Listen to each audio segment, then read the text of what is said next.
You know, we're playing in an unbelievable environment. But when you go in that locker room and everybody in there is supporting everybody else, that's really special. That's the kind of leaders we've got. It's not about my fault or I didn't do this.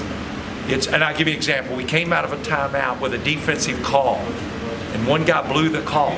The other 4 guys took the blame that out of the huddle they didn't reinforce it. That's great leadership. So that was a very positive night. They're very, very good. They're very, very athletic. And they took us out of things. I mean, give them credit, give them full credit. Scott, trying to get some new pieces involved. Did it take your guys a little bit of time to kind of get their legs under them at the beginning? Well, no question. I mean, you know, so we played 12 people Wednesday night against Cincinnati. We played 13 guys tonight. We've got Red, who's coming out of surgery. 12 guys again tonight. Yeah, we're trying to. It's much bigger. We're going to be 0-0 tonight, no matter what the outcome. I mean, let's face it. That's not coach speak. And we improved the second half from the first half. Because here's the bottom line, and Kent, that's a great question. That physicality, that athleticism, that length, I cannot simulate that in practice. If I brought in the 4 greatest coaches who've ever coached the game, they could not come up with a practice plan to simulate what we just saw, but we saw it for 40 minutes in competition. It's a great night for us. What would you say, as being the second year in a row you've played IU in an exhibition, what was the difference? Because last time you played them a lot closer, it ended up being an 11-point game.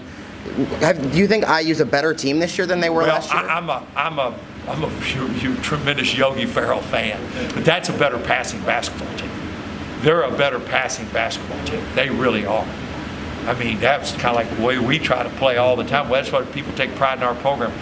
They're a really, really fluid passing team. I love that. Was very impressive. Now going forward, their youth is what will take time to grow.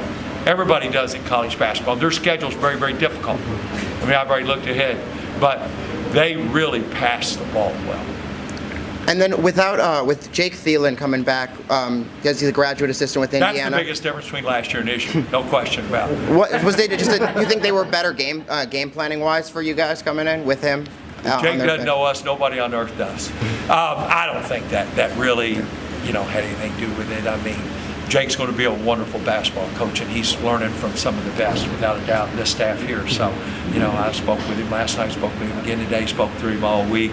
He's going to be a tremendous coach, but I don't know if that really transfer. He knows our calls. Obviously, we don't change a whole lot because we're pretty successful doing what we do, playing Bellarmine basketball. I'd rather give their players the credit than I would Jake. Jake's too young to get to all that praise right now. Scotty, you guys are, what is it, 2 games out of the 3-game gauntlet? Three games in 6 days. I mean, I said all along, nobody in any sport, in any college or professional level, or maybe not the pros, no college is going to play 6 top 22 teams all on the road in 6 days. Nobody, in any sport. But it's going to make us better. And we're just appreciative. What an atmosphere for college basketball. And the people here treat us so well. So we're appreciative to the administration here, Mr. Glass, and Coach Green and his entire staff. I mean, we have to. But it does make us better. Our players are fine. They're fine. They're okay. They know they got exposed. Now, this is the key to tonight. Caring is a great quality. And those kids in that locker room care. Caring is a tremendous asset for any successful group, and that group cares. I'm fine. And you got Monday night coming. That's kind of like a home game. I mean, it's a 5-minute drive down the road, and I know that game is always special for you. Well, it is. I mean, that's where I graduated from. That staff and coach specifically, and Tom Dreech mean the world to me. Doug was on their staff. I was on their staff. Felton played there. It's a special night. But when they throw the ball up, trust me, I've been on that staff. Coach Pitino's not giving Scott Davenport, Doug Davenport, and Felton Spencer one thought when that ball's thrown up. He's ready to get ready for Evansville on Friday night, just as we will be using that game to get ready for Saginaw Valley on Friday night. No question. But again, we're appreciative, and we'll practice tomorrow. We'll get ready. We're already ready. We've got our preparation for this done. What did they do to make it so hard on your team to score? Well, their defense. They switched everything, and they did a good job. They covered us up. They really did. They kind of beat us to the spot all night long. And what's difficult is, like I said, we could practice for 3 months and not simulate that in practice. But when you see it in this type of environment and you get better, our turnovers were down in the second half, and they played us totally different than Cincinnati did. So we had a little false security there too. Is there a comparison of Cincinnati and Indiana? Or Both really good teams. There's more than one way to be successful in all levels of sports. There's more than one way, and Cincinnati's much more of a power team, whereas Indiana, I thought, was very finessed tonight. I mean, they're, like OG is, I told Tom, he's one of my favorite players in all of college basketball. Our players heard it. They heard it again at halftime.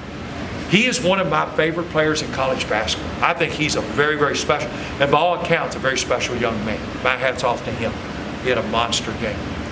Coach, you said you can't simulate their length and athleticism, but playing Cincinnati the other night and then tonight, does that help you with Louisville Monday night as far as their athleticism? And I hope. It will.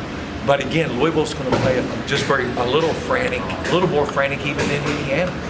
They're switching a lot of things too, and we're already prepared for it. In that regard, yes.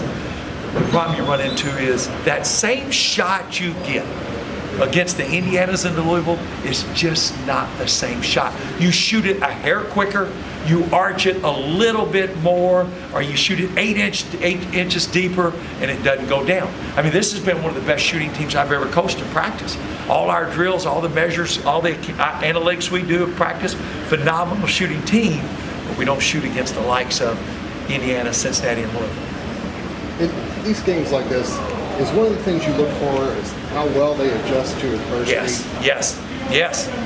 We want them to adjust, and we want them to react to timeouts and adjust to what we've got to do to things. Yes, absolutely. Big part of it. Was there, okay, one more question if you have time. You were talking about Anunoby, saying he's one of your favorite players in college basketball. What makes him, in particular, difficult to game plan for? He's one of the best offensive rebounders I've ever prepared for. His motor is, but it's tough, and this is very subjective. But in my evaluation, he loves to play basketball. That's hard to coach. He loves to play. I think you see that in his improvement. I mean, he loves to play the game of basketball. He plays the way I think you should play. Thank you so much. I appreciate it.